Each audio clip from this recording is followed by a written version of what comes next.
Hello everyone! Spooky season is officially here, so we are going to start my spooky kind of seasonal videos. I love doing this every year because I do the same ones every year. I'm not gonna lie, if you look back, you're like, oh my gosh, you do the same kind of videos. But I add on to those videos every single year. My recommendations change. I really try to do new ones and keep new books and things like that. But I like doing them. I'm a seasonal person, so I guess just roll with it or not, it's okay. But either way, today I'm going to talk about the spookiest books that you need to read this Halloween. Books that I think that are just perfect for that Halloween vibe, spooky settings, all those many, many things.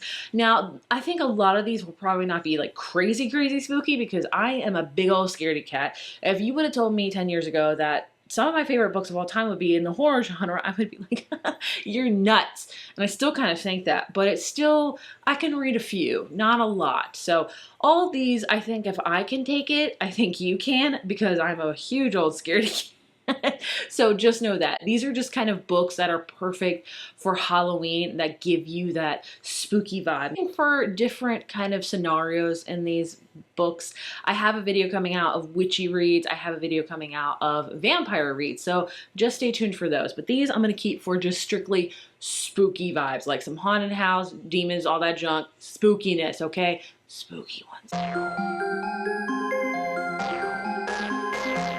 One of the scariest books I've ever read, and I don't say that freaking lightly. Kill Creek by, who is this? Kill Creek by Scott Thomas.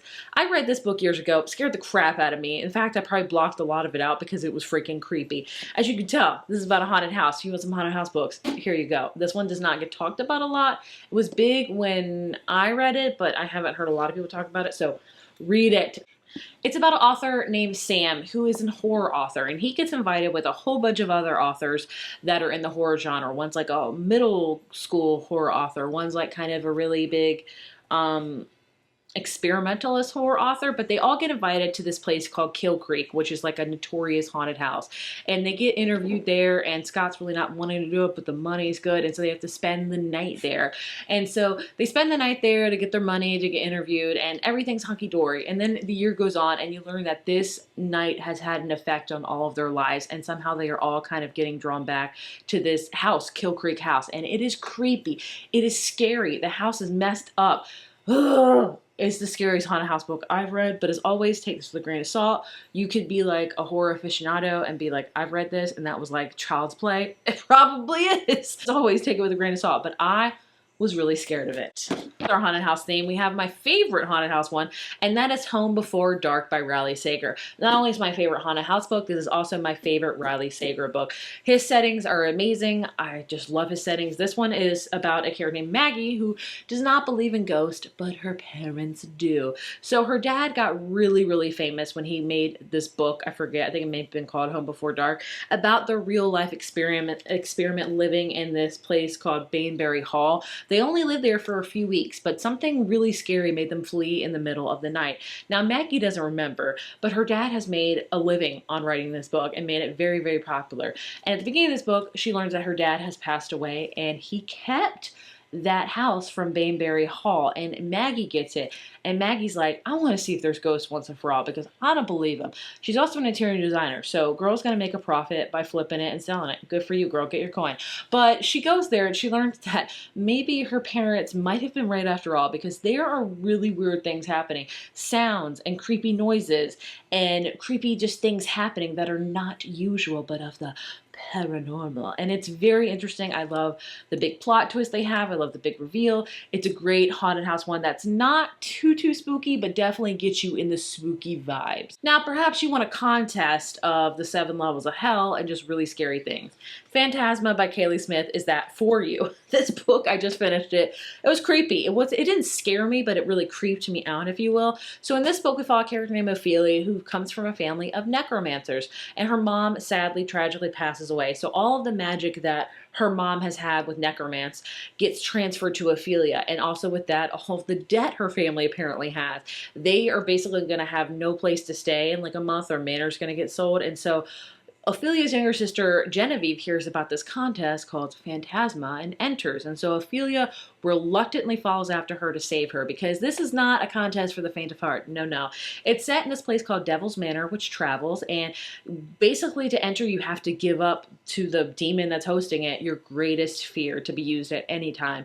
And so you go there and you're with a slew of a bunch of different people that are competing, and you have to kind of go through the 7 levels of hell. Each competition, each level is different with things. People die in this contest every single year. You can forfeit, but there's a lot of people that die. And so Ophelia goes, and she has no clue what to do. She runs into a phantom named Blackwell and maybe starts having feelings for him and maybe has a blood bargain with him, and it gets insane from there. I will tell you also, this book is extremely spicy. Like, I had no idea. So if you don't like it, I'd say skip out on that part, because I do think it's still worth a read, because the manor itself will have haunts where like blood will pour out of the tub, ghosts will come down, it'll make you like, it's intense. It is, there's demons and devils and ghosts and ghouls everywhere. It is not for the faint of heart. Like, would I survive in this? Absolutely not. I'd be gone in a second.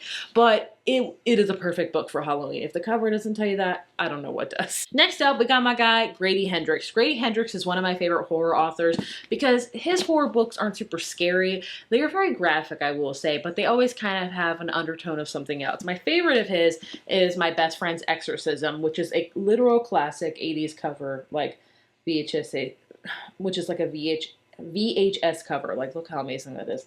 It is stunning. Either way, this is taking place, obviously, in the 80s. A character named Abby and her best friend Gretchen, they're just BFFs having a great summer. And her and a whole bunch of her friends goes into the woods and they kind of just have fun. And Gretchen goes missing. And then Gretchen comes back a few hours later and she's different. Something's odd. And weeks later, Abby starts to think, hey, maybe my friend's possessed. Like, what the crap? And so the whole book is about her trying to figure that out, trying to help her and things like that. Like, it is literally about her trying to save her best friend. And it has friendship at the undertone, but it's got that 80s kind of spooky Stephen King vibe, and I loved it. My favorite Grady Hendrix. The setting's amazing. Perfect for Halloween.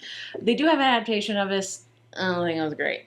My other favorite Grady Hendrix books is How to Sell a Haunted House. This one is not loved by a lot of people. I loved it because it resonated with me 1001%. So this book, we have a character named Louise who figures out that her parents tragically died. So her and her younger brother have to go back to South Carolina, which is where all of Grady Hendrix books take place, and they have to figure out how to sell the house, how to settle all the estates and stuff like that. And their mom was a puppeteer. Like, she made puppets for churches and all that stuff, and so they're used to that. But there's this one particular puppet that they've always been really frightened of, and it's called Pumpkin. And things in the house are not really the same when they enter, and kind of maybe this puppet. Is this about creepy, scary puppets? Yes, and oh my, whoo, I get scared of puppets already. I just think they're kind of creepy. Clowns are creepy. I'm not a big Halloween girly, okay? I'm not a big fan of the really, I like spooky, I'll say, but I don't like scary. I do not like scary. Ugh. So this was very hard for me to read because Pumpkin is like this cute little, like, kind of, I think he's a bear or something, maybe a teddy bear.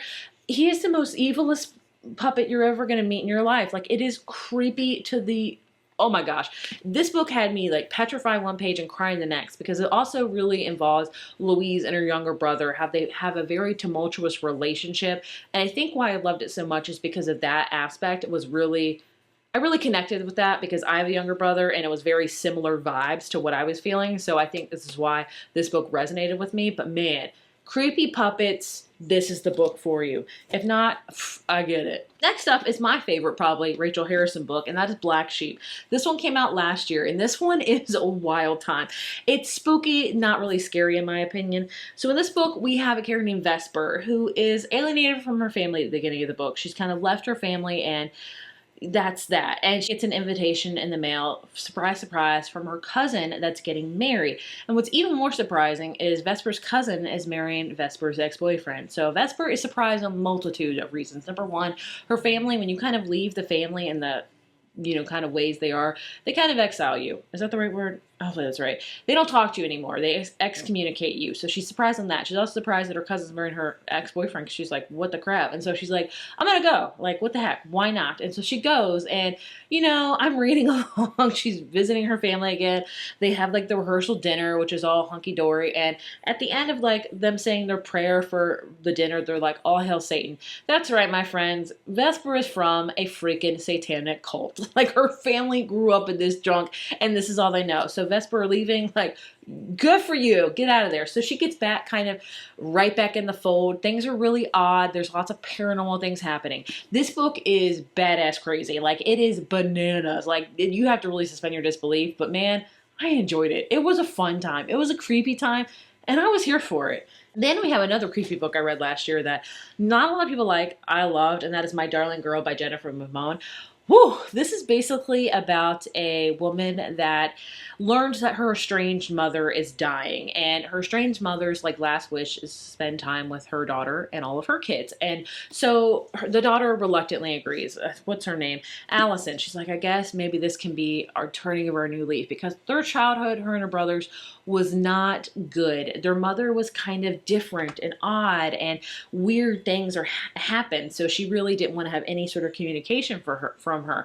And so now the mom, who's old and she's dying, moves in, and things again go really awry. Things are really odd. Her mom says weird things, and it gets to the point where Allison thinks, maybe my mom is possessed. Like, maybe that's happening. And boy, oh boy, it is creepy. I was very genuinely creeped by this. It was just, ugh. Not a lot of people like it, but I did. And I think if you just want a good possession story, this is a great one. And the last book I will mention is Hidden Pictures by Jason Rekulak. This is not one of my favorite thrillers, but in the creepiness factor with spooky and Halloween, it fits, it tracks. So in this book, we follow a character named Mallory who was fresh out of rehab. She had an addiction, she is now good, and she's looking for a babysitting job. And she gets the surprise of the century because a very affluent family needs a sitter for their son. And I forget how old he is, 5-year-old Teddy. And so she loves this new job, everything's going great, and she sincerely bonds with him. And Teddy draws a lot, and she thinks that's so adorable. And then his drawings get a little bit darker, and Mallory is like, what the hell? And it gets just real creepy. And the fact of the matter, that's kind of creepy in itself, but this book has pictures in it, which makes it really, really creepy. So at first his drawings are just, you know, typical little kid drawings. Great, great. And then they become more advanced and more kind of darker, if you will. Like this one. Like, you're telling me if your 5-year-old bought you this, you wouldn't be freaking terrified out of your mind? I would. I would be like, oh my God. It just gets darker from there. Like, just really, really creepy. Which it really adds to the story, I feel like. Like, it even gets to the point where he can start drawing that he shouldn't be able to draw these things because he's 5, like with sketching and kind of etching and all that stuff. Like, this book fills on the creepy factor 1000%. So is it the best plot? Is it the best thing? No, but it's a spooky read 1000%. There you have some of my favorite spooky vibes books. Books that are perfect to read near All Hallows Eve. Books that'll get you into that spooky feeling, if you will. So if you have any favorites, please let me know. If you think it'll scare me, don't let me know, because I don't do those so well. Anyways, thank you so much for watching, and I will see you in my next video. Bye.